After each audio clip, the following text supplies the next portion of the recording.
प्रश्न समांतर श्रेणी 0.6, 1.7, 2.8, का 100 पदों तक का योग ज्ञात कीजिए। इस प्रश्न में हमें ये जो समांतर श्रेणी दी है, इस समांतर श्रेणी का 100 पदों तक का योग ज्ञात करना है। इस प्रश्न को हल करने के लिए हम लिखेंगे हल दिया है और उसके बाद में प्रश्न में जो समांतर श्रेणी दी है उस समांतर श्रेणी को हम यहाँ पर लिख लेंगे।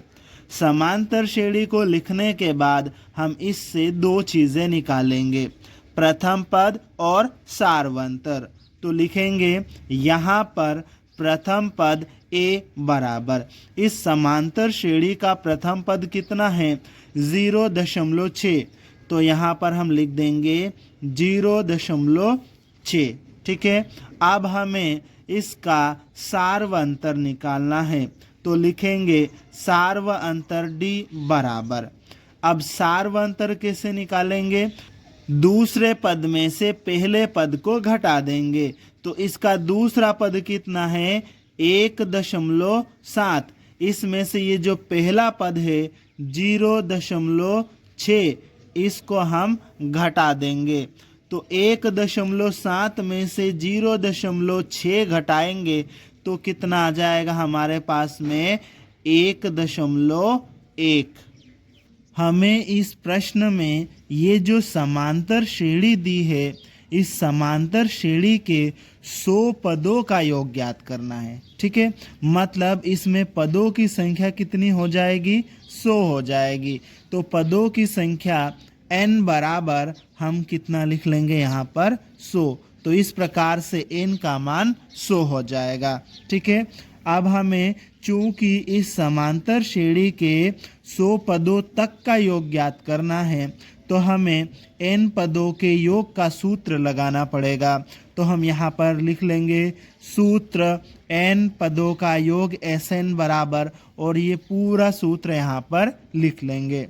हमें 100 पदों का योग ज्ञात करना है, तो हम n की जगह पर 100 रखेंगे, तो ये हो जाएगा 100 पदों का योग s, और n की जगह पर 100 आ जाएगा। ठीक है, और इस पूरे सूत्र में हम मान रख देंगे, n की जगह पर कितना आ जाएगा 100/2, और कोष्टक में 2 गुणित a का मान कितना है यहाँ पर 0.6, प्लस n की जगह पर आ जाएगा यहाँ पर 100 माइनस 1 गुणित d का मान कितना है हमारे पास में, d का मान है हमारे पास में 1.1, और ये कोष्टक बंद।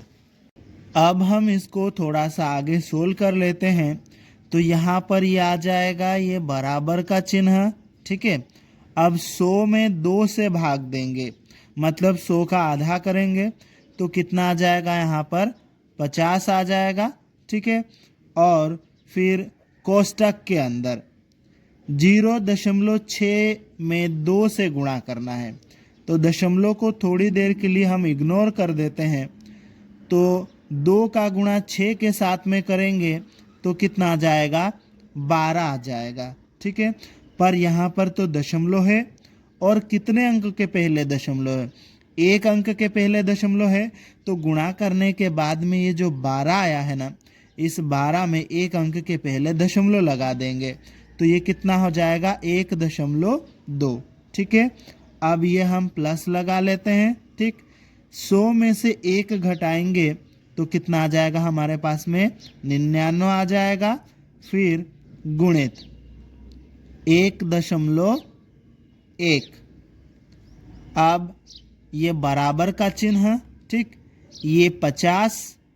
ठीक, कोष्टक के अंदर 1.2 प्लस, अब हमें क्या करना है 99 में 1.1 से गुणा करना है, तो इस दशमलव को थोड़ी देर के लिए इग्नोर कर देते हैं, तो 99 में हमें 11 से गुणा करना है। ठीक है, तो 11 से गुणा कर लेते हैं, 11 का गुणा 9 में करेंगे, कितना आएगा 99 का हम 9 लिख देंगे। ठीक है, हासिल आएगा 9।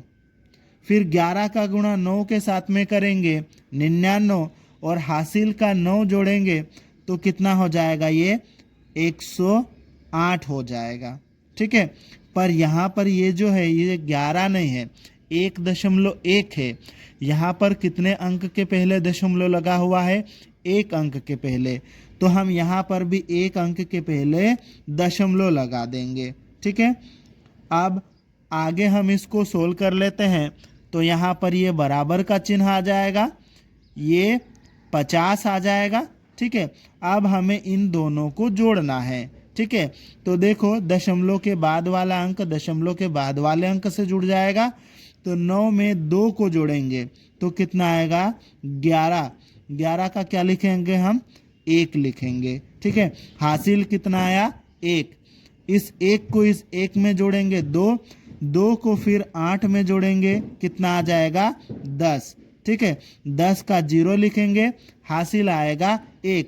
उस 1 को इस 0 में जोड़ेंगे तो आ जाएगा 1 और ये वाला 1। ठीक है, इस तरह से ये कितना हो जाएगा, 1101। अब यहाँ पर जो है 1 अंक के पहले दशमलव है। ठीक है, तो यहाँ भी हम 1 अंक के पहले दशमलव लगा लेंगे। ठीक है, और इन दोनों के बीच में गुणा का चिन्ह है, ये बराबर का चिन्ह यहाँ पर आ जाएगा। ठीक है, 50 का गुणा 110.1 में हम करेंगे तो ये कितना आ जाएगा, 5505। अतः दी गई एपी के 100 पदों तक का योग 5505 होगा और यही हमारा उत्तर है।